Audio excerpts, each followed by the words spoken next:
I want to encourage you to turn with me to Matthew chapter 1.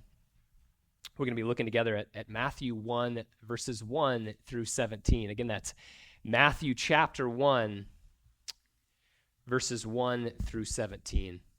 I want to encourage you to please stand as you are able, as we honor the reading of God's word.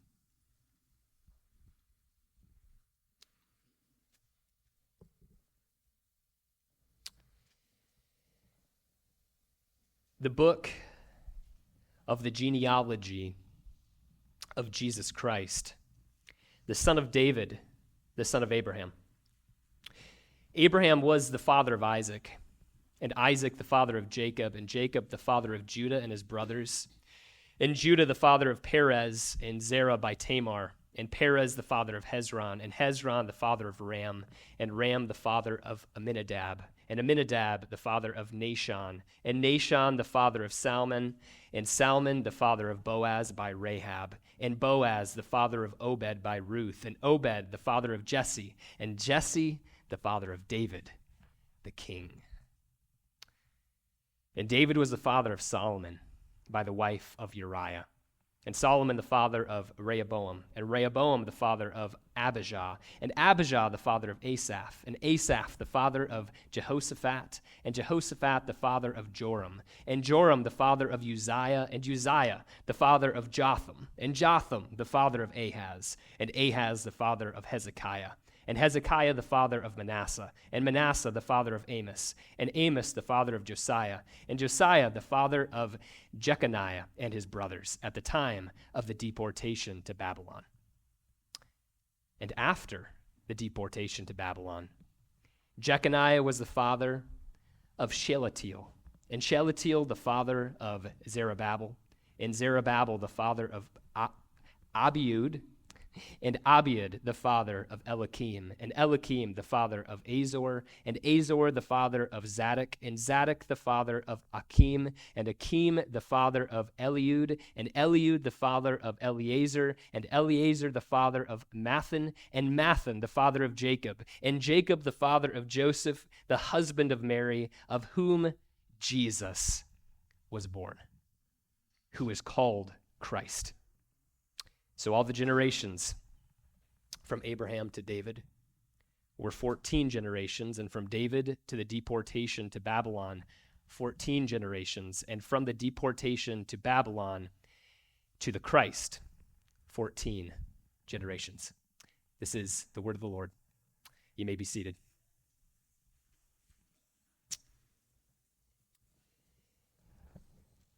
Here's my question for you as we get started this morning. Have you ever been homesick before?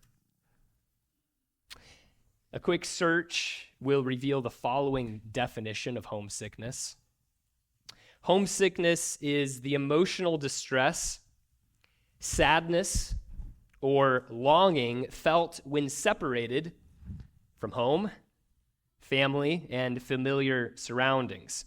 It often occurs during transitions like moving for college or work, and it involves missing the people, places, routines, and comfort associated with home.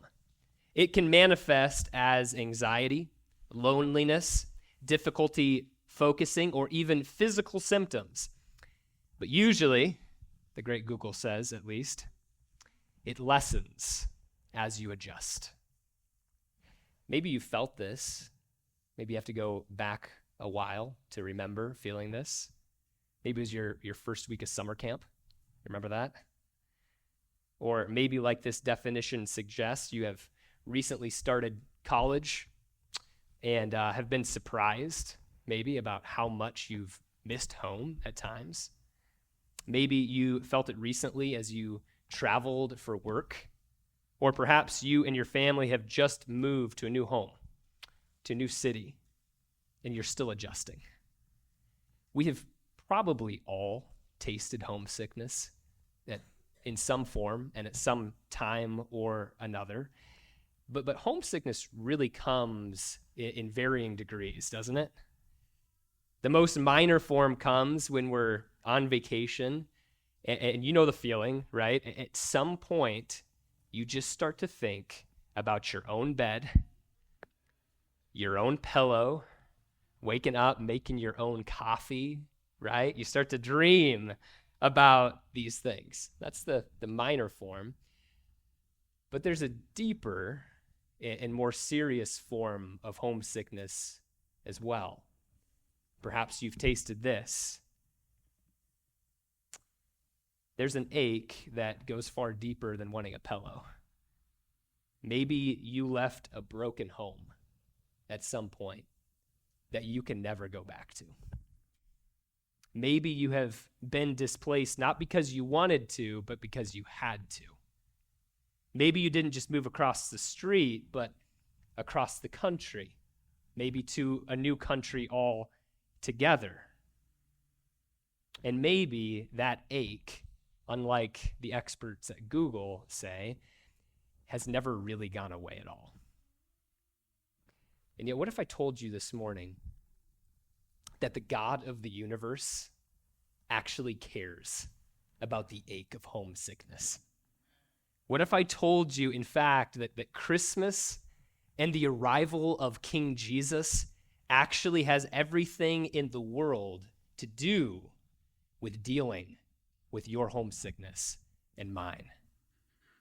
Brothers and sisters, what we're going to see this morning is the awesome truth that when King Jesus came, he arrived in order to bring us home.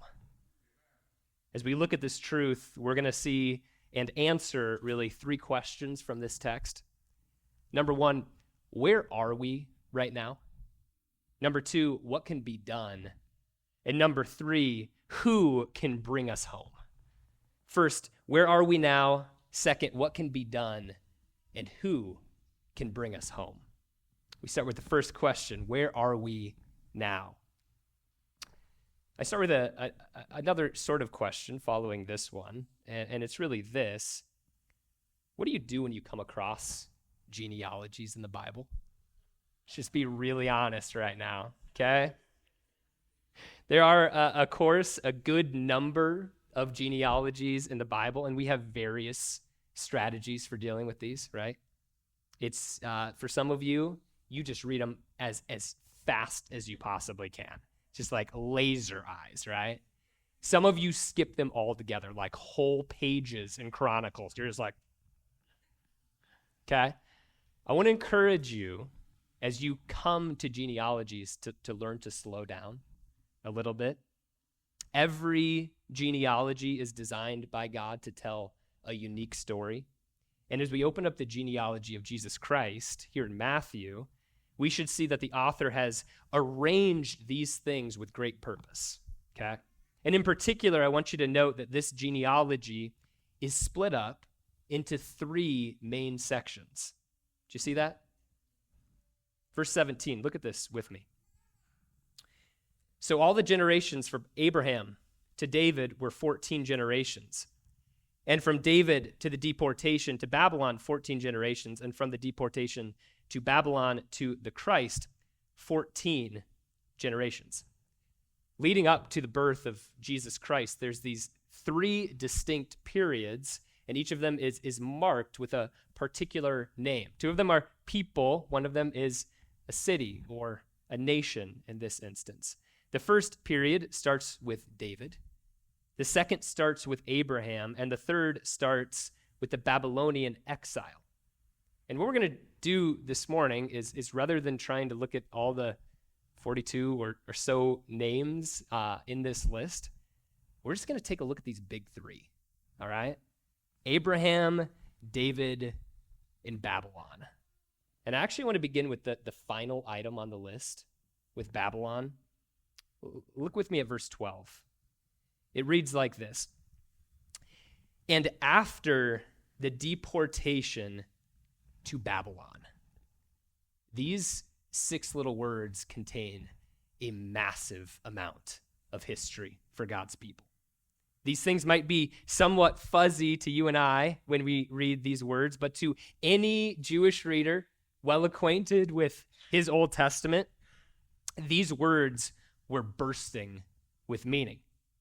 The deportation to Babylon marked the single lowest point in all of Israel's history, because it was the nation of Babylon in the year 586, if you wondered, that came in and captured the capital city of Jerusalem and took God's people into exile.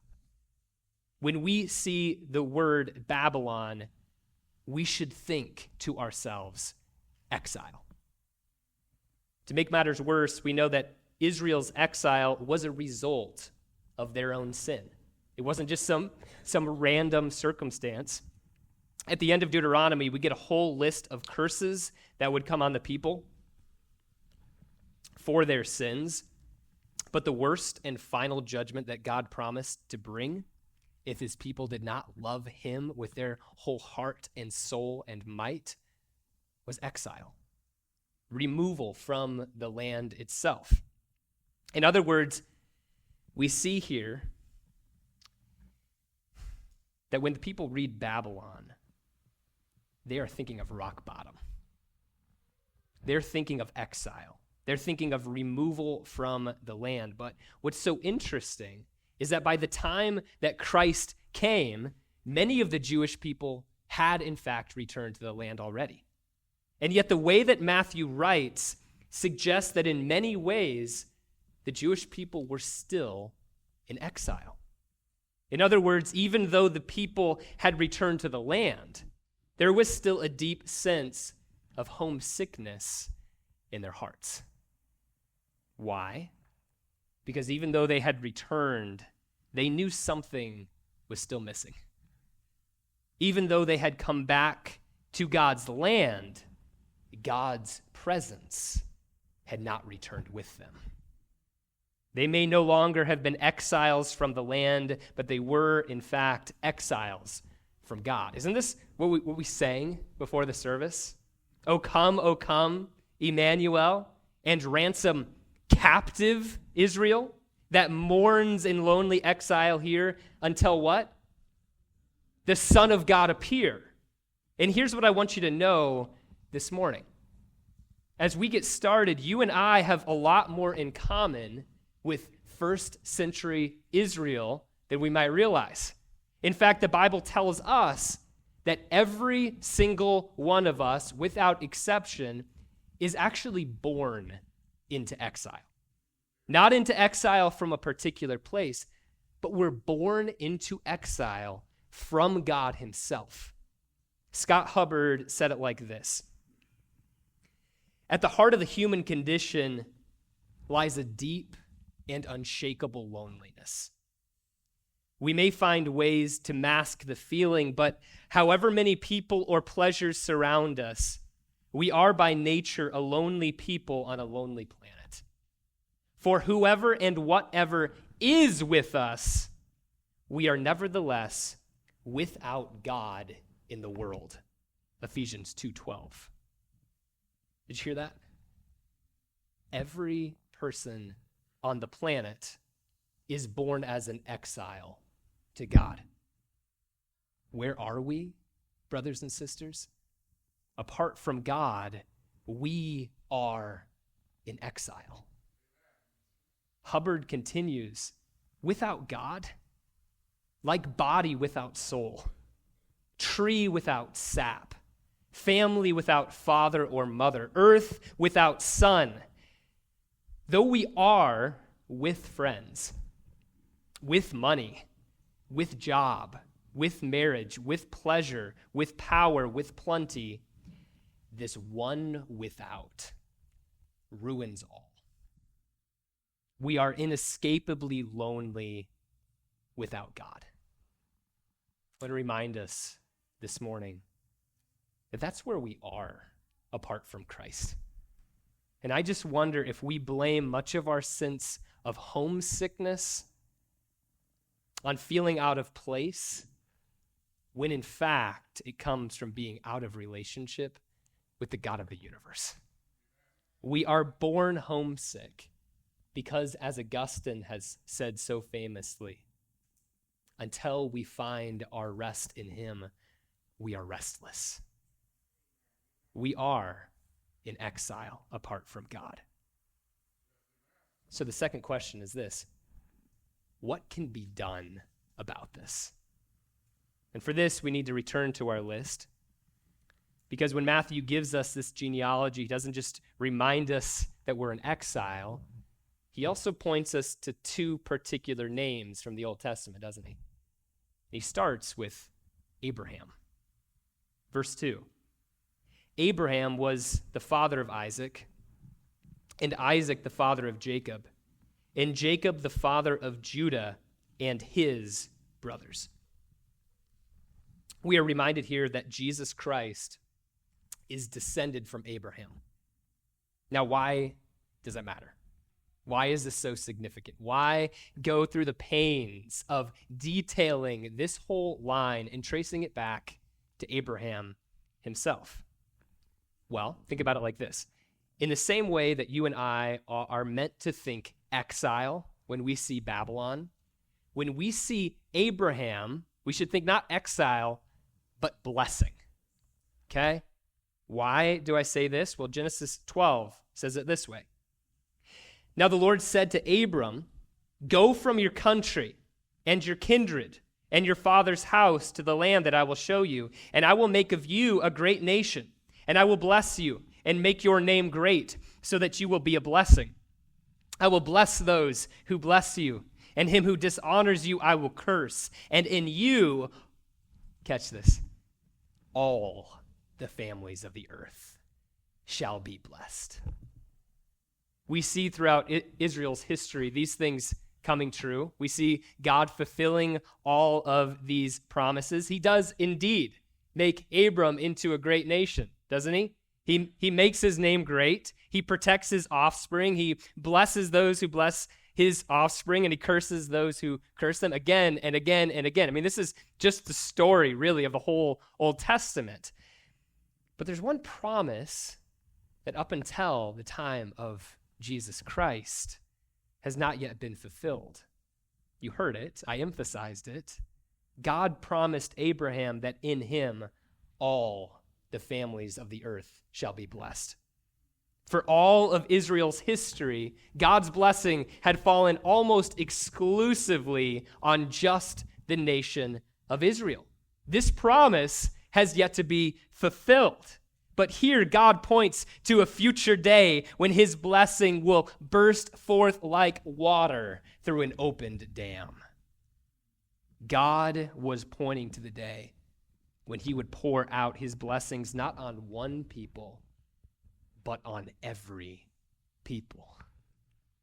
When we think about God's blessing, one commentator says it like this. He says there's no doubt that blessing is expressed in material terms in the Old Testament.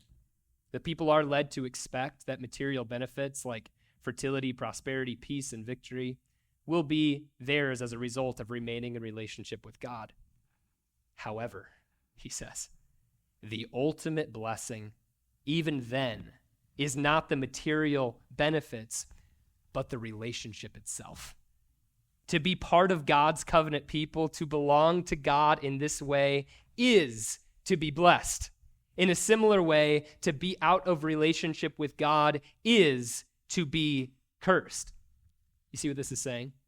It's saying that God promised that one day he would bless all people, first and foremost, with his presence.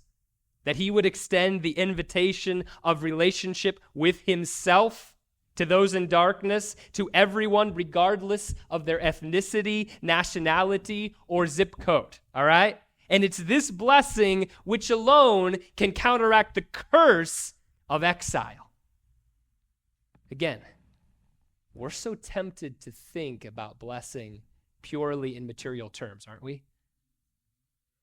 We think that what we really need in order to feel at home and happy are material benefits, first and foremost.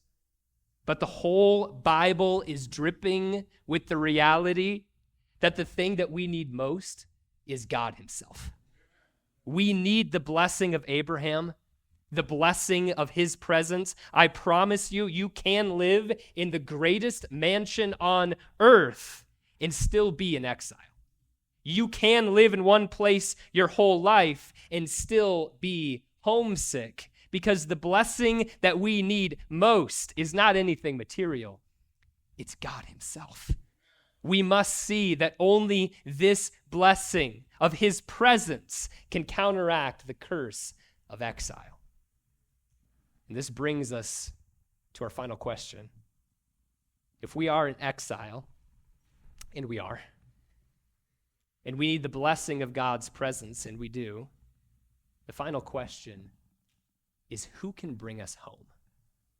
Who can truly bring us back into relationship with God? For this, we look at the final item on the list. Look with me at verses 5 and 6. In Salmon, the father of Boaz by Rahab, and Boaz the father of Obed by Ruth, and Obed the father of Jesse, and Jesse the father of David, the king. In many ways, at the center of this genealogy is the section concerning King David. I think that's really, really intentional. So far, we have said that when we read Babylon, we should think, I'm just going to ask, what should we think? Exile. When we read Abraham, we should think, awesome. And when we read David, we should think, everlasting king. We see this in 2 Samuel chapter 7. It says it like this: when your days are fulfilled and you lie down with your fathers, I will raise up your offspring after you, who shall come from your body, and I will establish his kingdom. He shall build a house for my name, and I will establish the throne of his kingdom forever. Through David, God brought forth a golden age of prosperity and blessing upon his people. But this, we're told here in 2 Samuel, was only the beginning. God promised that one day out of David's offspring would come an even greater king, a king whose kingdom will last forever. You see what this is saying? God finally promises to bring us home. And the way that he promises to do it is through a king. I'm reminded here of the legend of King Arthur.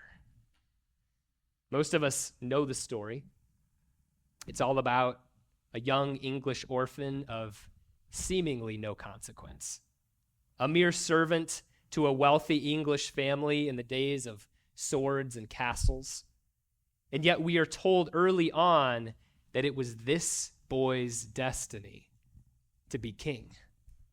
And at the height of the story, we're brought to London, to a churchyard, where we find the following words written on the stone which holds the sword: whosoever pulls out this sword from the stone and anvil is the true and rightful king of all England. And in the story, we find the mighty and the prestigious flock from every corner of the kingdom and try to loosen that sword. And yet, regardless of their strength or their prestige, man after man wears themselves out and cannot make the sword budge. But finally, Arthur, a boy of 15, walks up to the stone, probably gangly as he does so, places his hand on the sword. And as he does so, the heavens are opened up, and the sun shines down like a spotlight on the scene, and the crowds look on in astonishment as this small and seemingly insignificant boy brings the sword clear out of the stone. Here is the one that the people have been waiting for.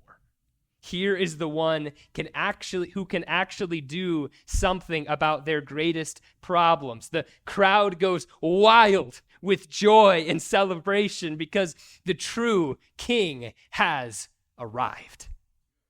Friends, I remind you and declare to you by the authority of the Most High God that the true king has indeed arrived. And this is no mere fable. This is no mere legend. And he is not merely the King of England. He is the King over all. His name is Jesus Christ, the Son of Abraham, the Son of David, and the Son of God. This is the one who can lead you out of exile. This is the one who was born to break the dam of God's blessing so that they would be unleashed upon all who would believe. This is the one who rules right now at this very moment at the right hand of God forever. Jesus Christ has come. He has come to bring us home to God himself. He has come to deal with the ache that we have in our souls. The wonder and the mystery of Christmas is this: the one born in a manger with no home of his own is the very one who brings us home to God. Let's pray together.